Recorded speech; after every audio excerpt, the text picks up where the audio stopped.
आपको मिलाने जा रहे हैं डायमंड सिटी सूरत से बहुत ही प्यारा कपल अरुण और प्रज्ञा पाठक, जिन्होंने प्रूव कर दिया yes this can be done. तो आज जब उनकी सेलिब्रेशन होगी तो आपने विजुलाइज करना है कि वो आपकी सेलिब्रेशन हो रही है और आप भी स्टेज पर होंगे। सो मेरी वाइफ उनके बारे में बोलें कुछ। हम इनको डायमंड क्लब में मिले थे, तब हमें पता चला कि इनकी जो वाइफ है she is very humble, she is hard worker. तो उसे पूछा डायमंड बनने का सीक्रेट क्या, कहती मैं डाउनलाइन को प्यार करती हूँ, अपलाइन को प्यार करती हूँ, बुक्स की दीवानी हूँ, सेमिनार की दीवानी हूँ, CD VCD की दीवानी। उसी ने मेरे को डायमंड बना दिया। So this is the message. Thank you very much.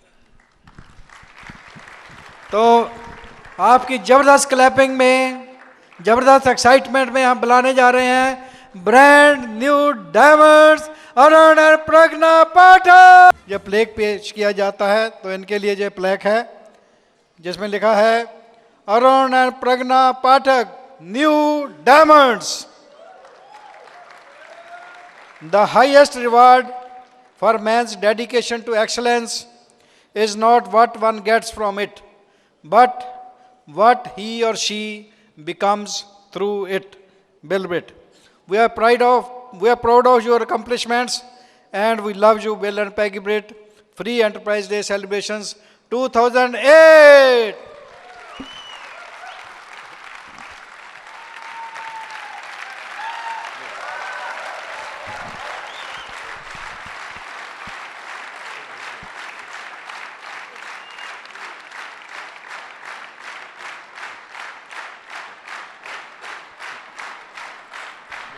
Thank you.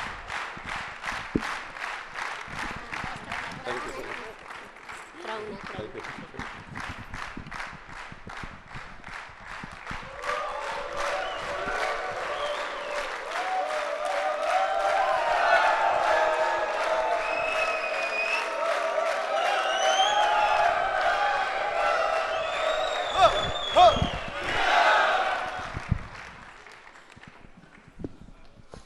कितने लोगों को ये वीडियो देख के मजा आ गया? अगर मैं 100 साल भी नौकरी करता तो मेरा ऐसा वीडियो कभी नहीं बनता।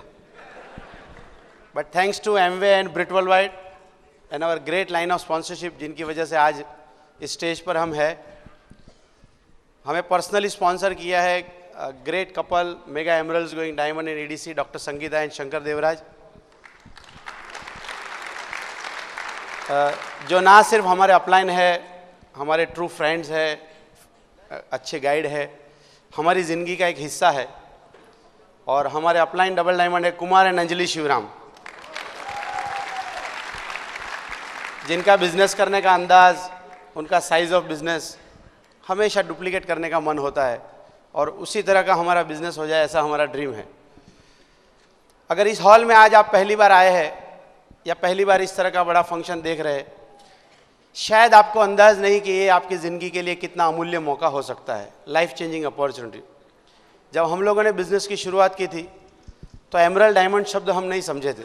एक 5000 का छोटा सा ड्रीम था और तब बिल्कुल आइडिया नहीं था कि 10 साल के बाद लुधियाना में जाके भी मैं और प्रज्ञा हमारे कंट्री के सबसे बड़े पिन है triple diamond doctor and mister and missus Braj हमारे हैंड रेज करेंगे। It's a matter of proud for us. मेरा नाम अरुण है और मैं पेशे से मैकेनिकल इंजीनियर हूँ।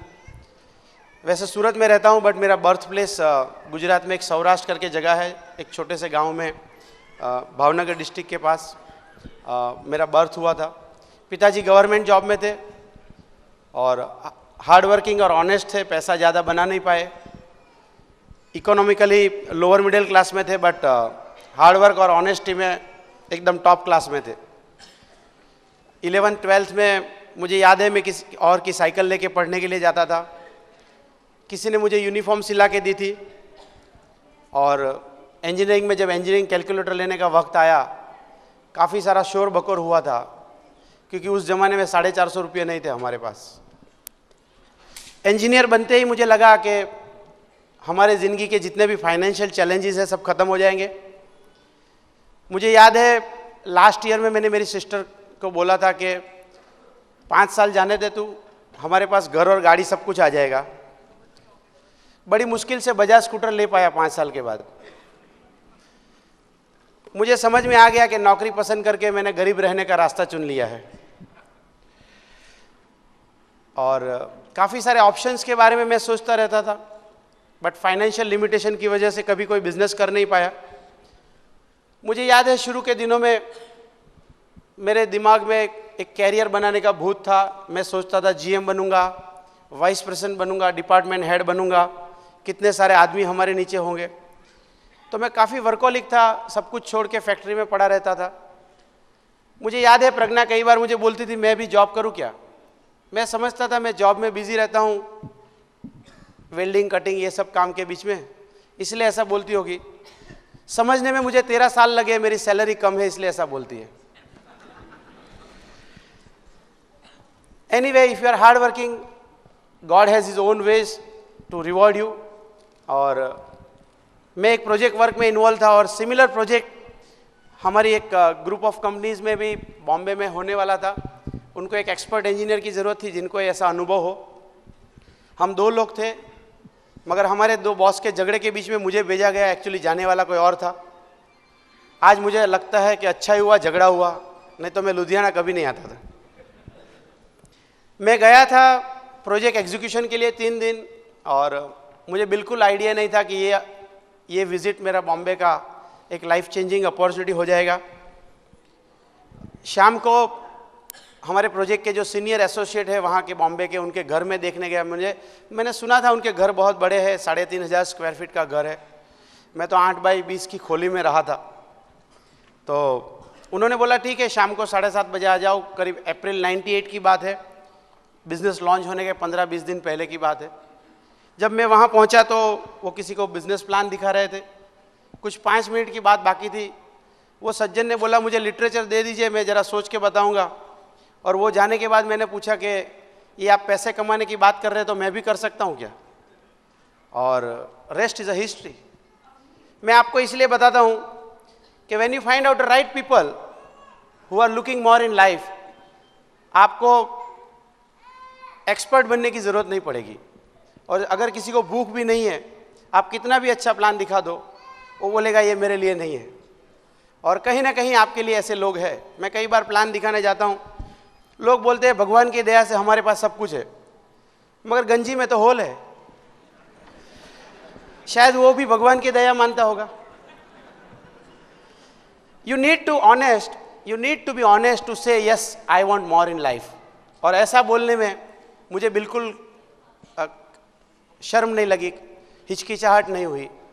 और इनफैक्ट जब लोग बहुत सारे सवाल पूछते हैं, मैं उनको बोलता हूँ इतने सारे सवाल की जगह आप अपना पासबुक देख लीजिए तो डिसीजन लेना आसान हो जाएगा।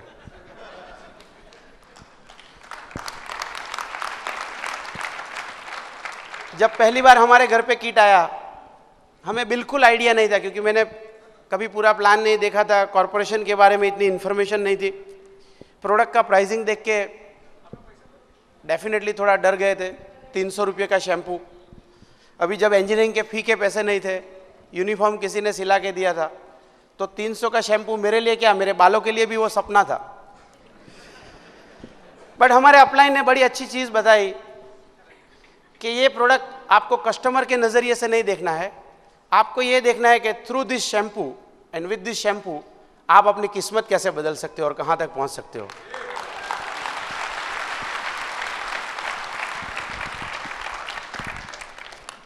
और उसके बाद कभी प्राइसिंग के बारे में कोई कन्फ्यूज़न नहीं हुआ। ऐसा नहीं कि पहले साल सब कुछ बराबर हो गया, बट काफ़ी चीज़ सीखे हमने पहले साल में। प्रज्ञा हमेशा उस प्रोसेस में मेरे साथ रही। अच्छा हुआ कभी इसने ये नहीं बोला मेरा सर दर्द हो रहा है इसलिए मैं मीटिंग में नहीं आऊँगी। जब मॉडल मैंने समझा उसने भी समझा, और डे 1 से वो तो एक्साइटेड है। हमारी सफलता में उसका काफ़ी बड़ा रोल है। और पहले आप उनको सुनिए, बाद में फिर मैं वापस बात करूंगा। So here is brand new diamond, Pragya. Thank you. आज का दिन, आज का पल हमारे लिए बहुत ही सुनहरा है, क्योंकि जब से बिज़नेस में हमने साइन अप किया तब से डायमंड बनेंगे ऐसा सोचा था। काफ़ी लोग ने एमवे का नाम भी नहीं सुना है, और हमें भगवान ने मौका दिया। एमवे का नाम भी सुना और जो भी सोचा था वो डायमंड भी बन गए। तो भगवान के हम खूब ही आभारी हैं। और मेरा सौराष्ट्र में जन्म है, भावनगर नाम शहर है, और 17 साल के बाद मेरा जन्म हुआ। और मेरा और अरुण का लाइफस्टाइल देखेंगे तो बिल्कुल उल्टा सीधा है। उसका लाइफस्टाइल आपने देखा और मेरा देखा, सुनेंगे तो ऐसा लगेगा कि शादी कैसे की। और 17 साल के बाद मेरा जन्म हुआ तो जो मैंने मांगा वो मिला। कभी ड्रीम बनाया नहीं, ड्रीम क्या चीज़ है मुझे मालूम नहीं था। और जैसे जैसे बड़ी हुई तो स्कूल में डाला। कभी भी मन नहीं होता था तो दादाजी के पास चली जाती थी और कहती थी आज स्कूल नहीं जाएंगे, तो मम्मी पापा वहाँ आ ही नहीं सकते थे। तो ऐसा कुछ ड्रीम था ही नहीं। जैसे बड़ी हुई, शादी की बात होने लगी, पहले ही देखा लड़का इंजीनियर, सब लोग खुश थे। एक दूसरे ने हाँ बोल दिया। कैसा हाँ बोला वो मालूम नहीं, लेकिन हाँ बोल दिया। कभी किसी को पूछा नहीं कि तनख्वाह कितनी है क्या है, वो भी पढ़ाई कर रहे थे और सब लोग बहुत खुश थे। तो मैं भी खुश होकर हाँ बोल दिया कि चलो आप लोगों को अच्छा लगता है तो कर लो, इंजीनियर लड़का है तो जीवन अच्छा जाएगा, ऐसा सब लोग बोलते थे। शादी करके मैं सूरत में गई तो मालूम पड़ा कि अरुण की तनख्वाह तो 800 रुपया है और एकदम छोटा सा घर था, एक ही कमरे में नहाना धोना खाना, गेस्ट आए उसको भी बिठाना, तो बहुत मुश्किल था मेरे लिए। मेरे घर की साइज़ का बाथरूम जितना था उसी में ये लोग रह रहे थे। तो पहली बार मुझे ऐसा लगा कि ये घर में मैं रह पाऊँगी कि नहीं, लेकिन कैसे भी करके मैं वहाँ रही। फिर उसी साल मैं प्रेग्नेंट हुई और 800 रुपया में तो चलने वाला था नहीं। मैंने अरुण को बोला कि अभी जॉब चेंज करेंगे, तो उसने बोला ठीक है। फिर हमने बड़ौदा गए, GSCL में 1500 रुपया तनख्वाह थी। सुन के बहुत अच्छा लगा था, लेकिन वहाँ गए तो किराए पे घर रखा तो 500 रुपया तो किराया ही था उसका। तो 200 रुपये के हमने पूरा सिटी चेंज किया। फिर वहाँ अदिति का बर्थ हुआ और फिर मैं मेरे मायके चली गई। फिर उसने वापस दूसरी जॉब पे गए और एक कोसंबा करके छोटा सा गांव है, वहाँ 1800 रुपया तनख्वाह थी उसकी। लेकिन वहाँ अच्छा था, कंपनी घर दे रही थी, लाइट बिल भरना नहीं था, जंगल में एकदम जंगल में बनाई हुई कॉलोनी थी, तो वहाँ किसी का आना जाना नहीं था। तो 1800 रुपये में थोड़ा अच्छा चल रहा था। फिर 9 साल वहाँ रहे, वहाँ मेरा बेटा का जन्म हुआ कृतार्थ का।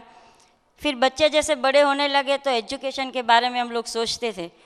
और फिर अरुण ने बोला कि सूरत में मैं पढ़ा लिखा हूँ, वहीं पे मेरा बचपन गया है, तो हम लोग सूरत क्यों ना जाए। फिर हम लोग ने सूरत चूज़ किया। फिर सूरत आए। सूरत आने के बाद 2 साल के बाद हम लोगों को ये बिज़नेस मिला। जब सूरत आए तब रिलायंस में जॉब करते थे, जाने का टाइम पक्का था, आने का टाइम कुछ पक्का नहीं था। तो वो भी एक टेंशन था मेरे लिए, नया सिटी था। तो मुझे भी लगा कि मैं भी कुछ ना कुछ करूं, क्योंकि घर भी हमने लोन पे लिया था। तो 5-7 हज़ार आए तो अच्छा है। तो मैं अरुण को बोल रही थी कुछ ना कुछ कहीं जॉब मिल जाए मुझे तो अच्छा है, लेकिन उसने मेरे को मना किया कि तू घर संभाल, पैसा कमाना मेरा काम है। और वो कंपनी के काम से बाहर गए, वहाँ उसने बिज़नेस देखा, बिज़नेस देख के आए, उसको अच्छा लगा। उसने आके मुझे बोला कि प्रज्ञा तू कुछ ना कुछ करना चाहती है तो एक बिज़नेस देख के आया हूँ, बहुत अच्छा है। उसी 2 दिन दरमियान हम सूरत में गए। होम प्लान था, अच्छे लीडर का प्लान था, और वहाँ जाके हमने होम प्लान में देखा कि 5,000 तो आएगा, लेकिन मेहनत करने के बाद 50,000 भी आप कमा सकते हो। तो 5,000 का सोच के गए थे, 50,000 सुना तो मैं तो बहुत एक्साइटेड थी। और उसी टाइम मैंने अरुण को बोला ये बिज़नेस तो अच्छा है, हम लोग करेंगे। उसने हाँ बोला। फिर घर पे गए, लिस्ट बनाया 13 लोगों का। फिर अरुण ने बोला कि 4-5 महीने के बाद ये बिज़नेस शुरू करेंगे। मैंने बोला क्यों? उसने बोला थोड़ा पैसे का इंतज़ाम हो जाने दे, 4,400 का, बाद में ये बिज़नेस करेंगे। तब मुझे एक ख्याल आया कि 13 साल के बाद, शादी के 13 साल के बाद अगर 4,400 की भी हमें राह देखनी पड़ती है तो कुछ करना चाहिए, ऐसा नहीं लगता है? मैंने बोला पैसे का प्रॉब्लम है, मेरा और बच्चों का पैसा था जमा किया हुआ, और उसी पैसे से हमने बिज़नेस शुरू किया। मैं बहुत एक्साइटेड थी। वो जॉब पे जाते थे और मैं सबके साथ बातें करती थी। सब लोगों ने बोला प्रज्ञा बेन ये बिज़नेस चलने वाला नहीं है, ये अमेरिका में चलेगा, इंडिया में नहीं चलेगा। फिर मेहनत करते हुए हमारे टावर वाले ने सबने देखा, आउट स्टेशन बिज़नेस बढ़ाने लगे हम लोग, वहाँ से अच्छा रिस्पॉन्स आने लगा। और हम लोग बहुत एक्साइटेड थे कि बिज़नेस तो अच्छा चल रहा है। फिर सब लोगों ने बोला अरुण भाई की अच्छी खासी जॉब है, इंजीनियर है, रिलायंस में इतनी अच्छी जॉब है, तो फिर आप इतनी मेहनत क्यों करवाते हो। फिर मैंने बोला मेहनत नहीं है, ये इसमें रॉयल्टी बिजनेस है। लेकिन उन लोगों का कुछ ड्रीम नहीं था, वो मुझे मालूम हो गया और हम लोग मेहनत करते ही गए। फिर 2-3 साल बाद के अच्छे खासा चेक आने लगा। बीच बीच में हमारे अपलाइन आते थे और एक बार अपलाइन ने आके हमें पूछा कि प्रज्ञा बेन आपका ड्रीम क्या है। तो मुझे तो बहुत आश्चर्य लगा, आज तक अरुण ने भी नहीं पूछा मेरा ड्रीम क्या है और अपलाइन ने पूछा, और मेरा फेथ बढ़ गया। और मैंने बोला ड्रीम तो मेरा घर घंटी है, क्योंकि जब गेहूँ पिसाने के लिए मुझे जाना है तब मैं अरुण की राह देखती हूँ। जब से बैठती हूँ पीछे पिसा के आती हूँ गेहूँ, तब तक वो इतना बोलते हैं, मुझे ऐसा लगता है मैं अकेली चली जाती तो अच्छा था। तो मेरा तुरंत का ड्रीम था, कभी सोचा भी नहीं था और घर घंटी बोल दिया। और उसी साल मेरे घर में वो घर घंटी आई, तो मुझे और फेथ बढ़ गया कि बिज़नेस में तो ड्रीम भी पूरे होते हैं। और हम करते गए, अच्छा रिजल्ट आया, अच्छी पिन भी मिली, घर का लोन भी जल्दी से ख़त्म हो गया। और मेरी बेटी जो है भरतनाट्यम में, वो सिलेक्ट हुई थी पेरिस जाने के लिए। तो पहले मैंने मना किया था कि अभी नहीं जाएगी तू, लेकिन उसके पापा ने बोला था बिज़नेस के जरिए ही तेरे को भेजेंगे। वो भी 20 दिन पेरिस जाके आई, तो वो भी बहुत खुश थी। सब लोग बोलते थे आप लोग बिज़नेस करने में बहुत बिजी हो, आपके बच्चे को कहीं घूमने फिरने नहीं लेके जा रहे हो। सब लोग सैटरडे संडे बाजू के गार्डन में ही जाते थे और बहुत खुश रहते थे कि बच्चों को कहीं घुमाने के लेके आए। और मैं तो घर में बैठी रही थी और बच्चे के साथ ऐसे ही बातें करते दिन बिता रहे थे। और जब भी हम लोग बच्चे के साथ पटाया गए, तो काफ़ी बच्चे ने बोला कि जब अंकल आंटी आए अदिति कृतार्थ के मम्मी पापा, तब आपने बिजनेस क्यों नहीं किया, वरना आज हम उसके साथ पटाया जाते। और ये बिज़नेस के जरिए हम 11 बार जाके आए कंट्री के बाहर, और देखिए लोग 11 गार्डन भी नहीं घूम पाए बच्चे के साथ। ये बिज़नेस में बहुत फ़र्क है, लेकिन जो भी कुछ मिलेगा, जो भी ड्रीम है, वो पीछे ज़रूर आपके पूरे, पहले मेहनत करना है। और एक बार दिल दे के मेहनत करोगे तो सब कुछ आसान है। और अरुण का जॉब भी ऐसे ही छूट गया, क्योंकि बहुत मेहनत करवाते थे, खून का पानी बना देते थे वो लोग। बॉस का गुस्सा घर पे आके निकालते थे मेरे पर। तो मुझे भी ऐसा लगता था कि रिलायंस की जॉब करते हैं, लेकिन मेरे लिए थोड़ी करते हैं, मुझे भी कभी। लेकिन ब्रीड सिस्टम के जरिए देखिए पति पत्नी कैसे रहना है, वो यही एक बिज़नेस में ब्रीड सिस्टम ही सिखा सकता है, और कोई नहीं। पति पत्नी को नज़दीक लाने में, एक दूसरे को पहचानने में ये ब्रीड का बहुत ही बड़ा रोल है, वरना ज़िंदगी ऐसे ही चली जाती है, एक दूसरे को पहचान नहीं पाते कभी भी। मेरे समाज में मैंने कितने केस ऐसे देखे हैं कि पूरी ज़िंदगी ऐसे ही निकल जाती है, लेकिन वो एक दोनों में से एक नहीं रहते, तब मालूम पड़ता है वो कितनी अच्छी थी, वो कितने अच्छे थे। ये ब्रीड सिस्टम में वो सुनना नहीं पड़ेगा, अच्छी तरह एंजॉय करते हैं। आज दोनों का ड्रीम एक है, गोल एक है, और ये बिज़नेस में बहुत ही अच्छी तरह काम कर रहे हैं। तो ये सब कुछ है ब्रीड वर्ल्ड वाइड में। प्रेम क्या है, पति पत्नी नज़दीक, एक ही छत के नीचे सारे कितने जॉइंट फैमिली रहते हैं, वो सब यही बिज़नेस में होते हैं और काफ़ी कुछ मिलता है। अगर दिल से करेंगे तो आपके भी ड्रीम पूरे होंगे। Thank you. प्रज्ञा से जब शादी की बात हुई, वो खुश थी, मैकेनिकल इंजीनियर है, उसको कहाँ पता था कि उसके मुंह से वेल्डिंग के स्पार्क निकलते हैं।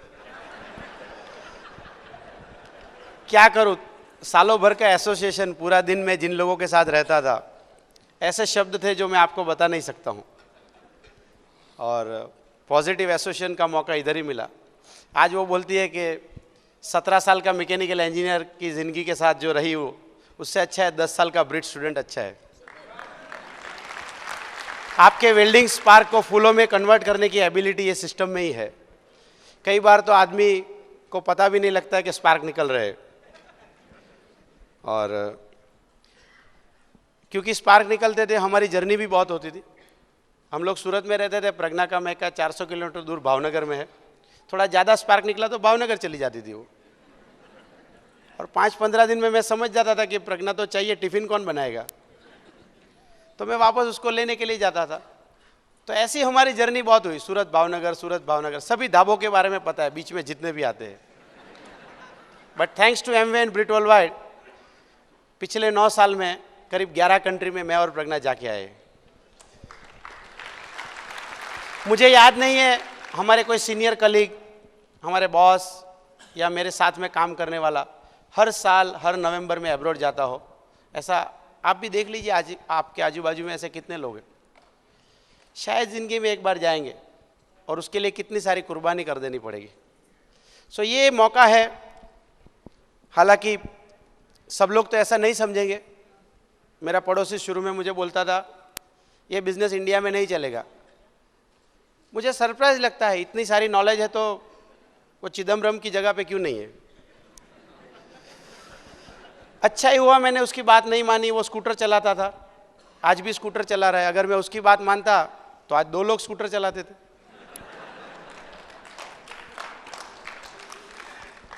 बिजनेस की जब शुरुआत की तो ज़्यादा तो मॉडल समझा नहीं था। मुझे लगा टीवी बंद करेंगे 5,000 रुपया आएगा। और मुझे सास बहू की सीरियल से इतना प्यार नहीं है जितना मेरा फ्यूचर से है।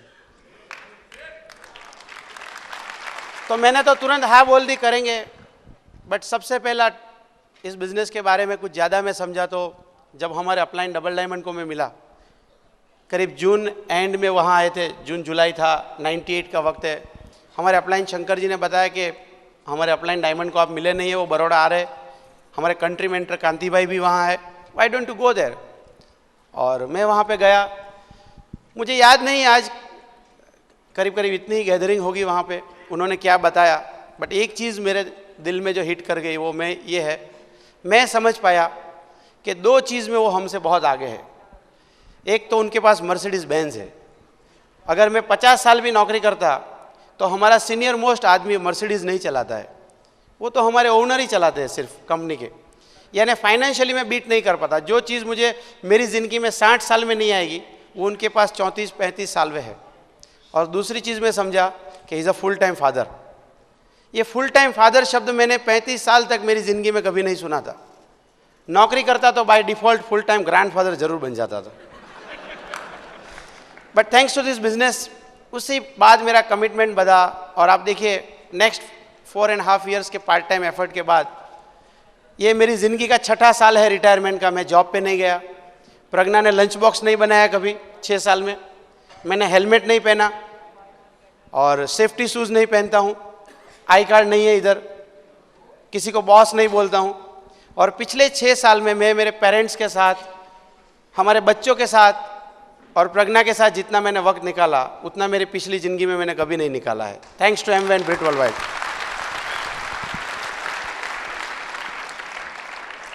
बिजनेस की जब शुरुआत हो गई 3% जाने में, उस ज़माने में 200 पीवी पे 3% हुआ करता था। 3 महीने में 3% हो गया था और 10 महीने में 9% हो गया था। हर महीने करीब करीब 1% अच्छा ग्रोथ था। उतना 1% इंक्रीमेंट तो जॉब में नहीं था।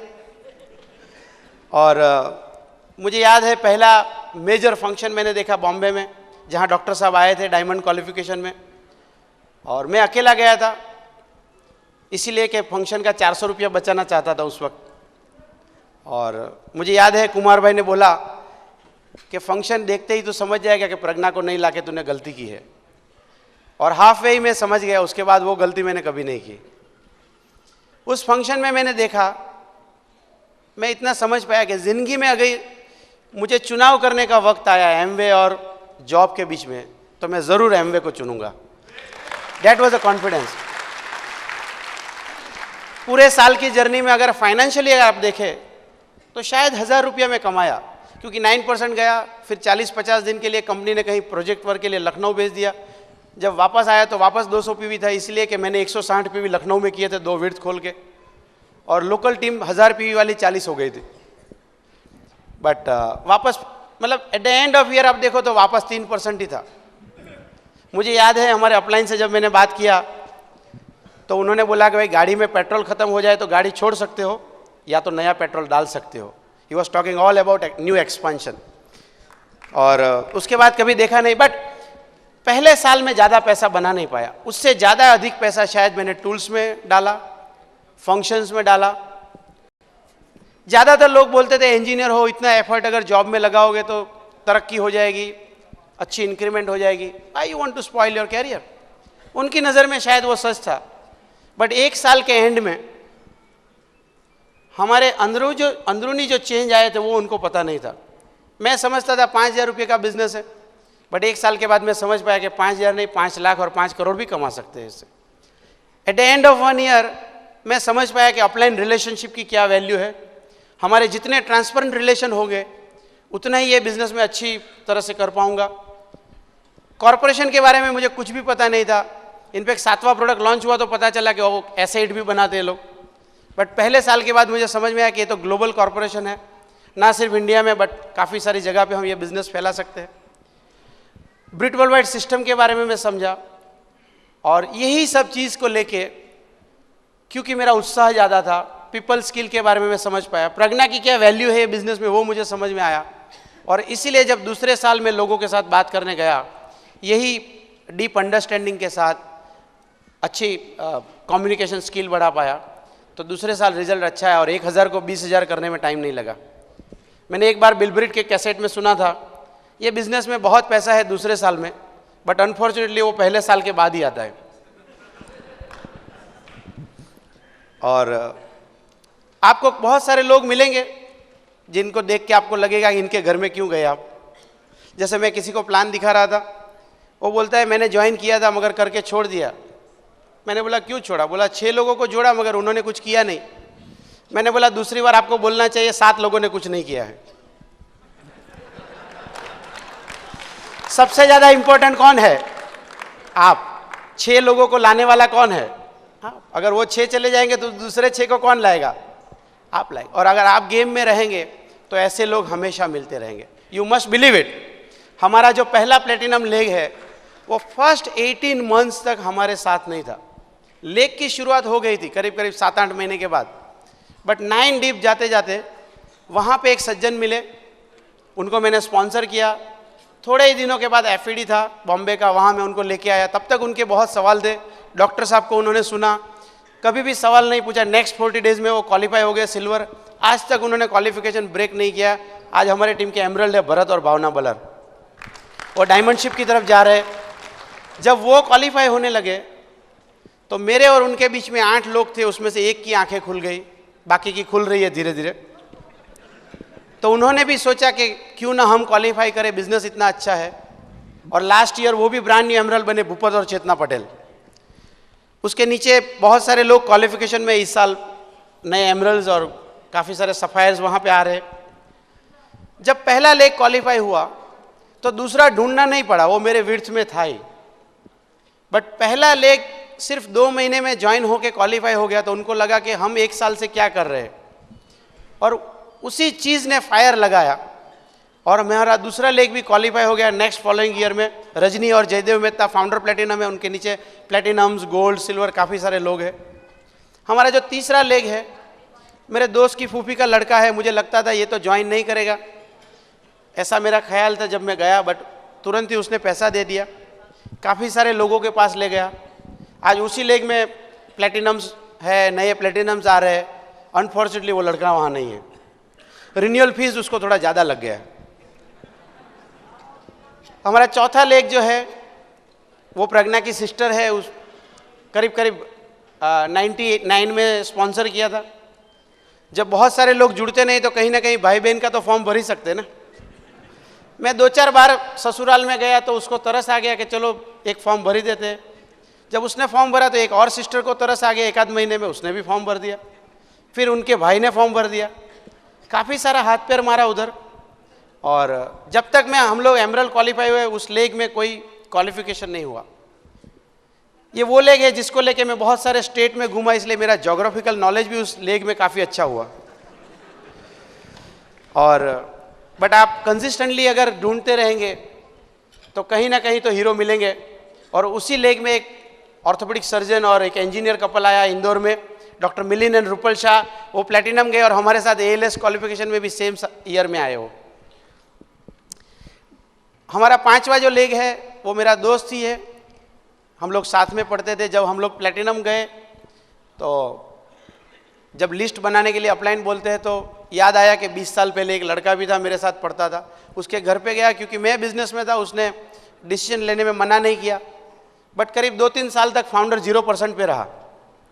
और जब ये डायमंडशिप की बात आई और उसको बोला कि आपका प्लेटिनम हमारे लिए डायमंडशिप हो सकता है मेड क्रूज में से आने के बाद। उसने बोला कि मेरे प्लेटिनम से अगर आप डायमंड जा सकते हो तो मैं मेरा सब कुछ लगाने के लिए तैयार हूँ। और नेक्स्ट 6 मंथ में उसने क्वालिफिकेशन चालू कर दिया। छठा लेग है हमारी daughter crown girl Aditi, video में आपने देखा उसको, और उसको हमने स्पॉन्सर किया था जब वो 18 ईयर की हो गई। उनके नीचे एक कपल है, इंश्योरेंस का काम करते हैं, विरजियन वर्षा Patel.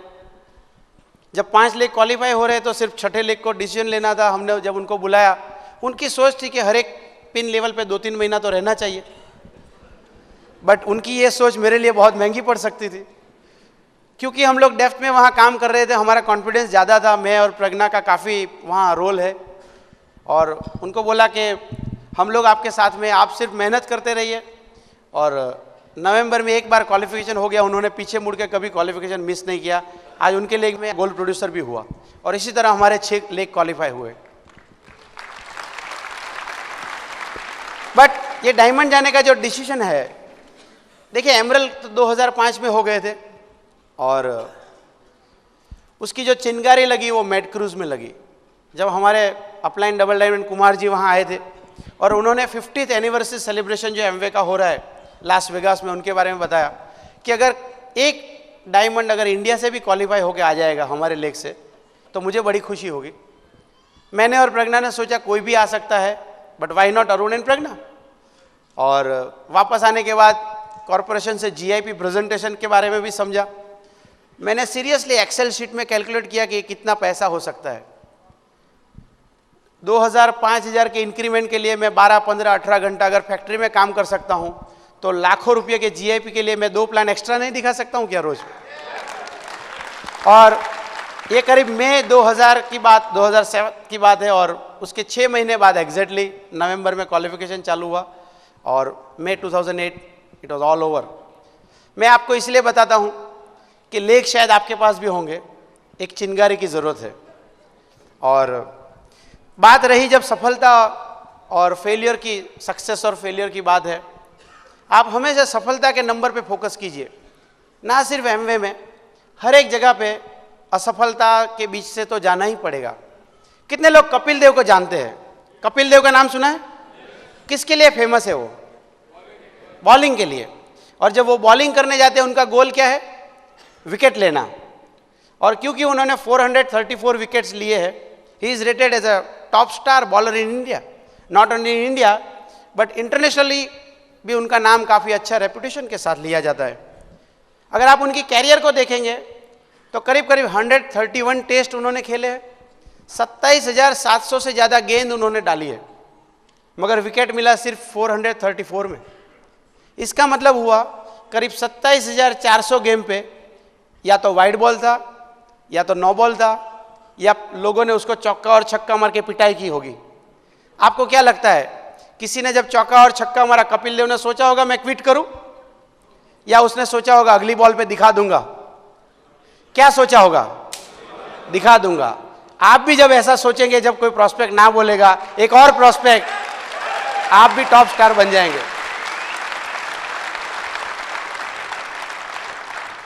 Kapil Dev is known for his bowling, but आप देखिए सिर्फ 434 बॉल उसने अच्छे डाले, और जिसके लिए उसने 10-15 साल रोज 7-8 घंटा प्रैक्टिस की थी। यहाँ पे 6 लोगों को ढूंढने में इतनी टाइम नहीं लगेगी। आज शायद आपको लगता होगा अरुण और प्रज्ञा ने बहुत अच्छा काम किया, but believe me friends, it's only 6 years। आपको पता नहीं उसके पीछे कितनी ना है।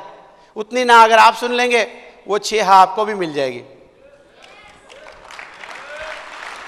जैसे एक आदमी एवरेस्ट चढ़ रहा था और एक बार चढ़ा बट फेल हो गया, फिर दूसरी बार गया फिर वापस फेल हो गया, तीसरी बार गया फिर वापस फेल हो गया, बट चौथी बार जाते हो उसने क्या बोला पता है एवरेस्ट को? कि एक दिन मैं चढ़ के दिखाऊंगा, क्योंकि मैं जब चौथी बार आ रहा हूं फिर भी तू वैसा का वैसा है, और मैं तो हर बार चेंज होके बेटर होके आ रहा हूं तेरे पास। आज शायद आप प्रोस्पेक्ट के क्वेश्चन आंसर हैंडल नहीं कर पा रहे, शायद आपको लगता है कि ये सवाल मैं कैसे हैंडल करूं, बट बिलीव मी फ्रेंड्स, आपके पास जो लाइन ऑफ स्पॉन्सरशिप है, आपके पास जो ब्रिट वर्ल्ड वाइड सिस्टम है, वो हर एक प्लान के साथ, हर एक फंक्शन के साथ आपको अच्छा कर रही है, और आप अपने चुनिंदा 6 लोगों को ढूंढने में आपको कभी दिक्कत नहीं आएगी। सिर्फ आपको सीखना है। इंपॉर्टेंट ये नहीं कि 20 लोगों ने आपको ना बोला है, इंपॉर्टेंट ये है कि वो 20 ना से आप अच्छा सीखे या ना सीखे। अगर आप सीख रहे हैं तो ना के बारे में आपको चिंता करने की जरूरत नहीं है। It's all about your vision. जैसे मैं कहीं पढ़ रहा था, कोई बहुत बड़ा स्विमर है जो इंग्लिश चैनल स्विम कर रहा था, करीब करीब 47-48 आवर्स तक कॉन्स्टेंटली उसने स्विम किया, और वहाँ पे 48 आवर्स के बाद उन लोगों के साथ हमेशा एक रेस्क्यू बोट रहता है। वहाँ पे जाने के बाद उन्होंने बोल दिया कि अभी मैं तैर नहीं सकता हूँ, शायद मैं किनारे नहीं पहुँच जाऊँगा, प्लीज़ लिफ्ट मी आउट। और उनको निकाल दिया, और किनारे पे जाके उनको पता लगा कि सिर्फ आधा घंटे की देरी पे किनारा था। जब ये चीज़ उनको पता लगी, उनको बहुत निराशा हो गई ज़िंदगी की कि मेरा 48 आवर्स का जो एफर्ट है, अगर एक और आधा घंटा मैं तैर लेता तो किनारे पे पहुंच जाता। किसी ने इंटरव्यू लेते वक्त पूछा कि ऐसा कैसे हो गया, ही से बहुत फॉगी था, मुझे बिल्कुल दिखाई नहीं देता था। देखिए, एक विजिबिलिटी के एब्सेंस में आदमी क्या डिसीजन ले लेता है। अगर आज आप अपने आप को स्टेज पे नहीं देख रहे हो, एटलीस्ट अपनी अपलाइन की आंखों से देख लीजिए, ब्रिट वर्ल्डवाइड की आंखों से देख लीजिए, और वही भरोसा और वही बिलीफ के साथ आप काम करते रहिए। एक दिन आपको खुद को बिलीफ आ जाएगा और आप सब लोग यहाँ पे आ जाएंगे।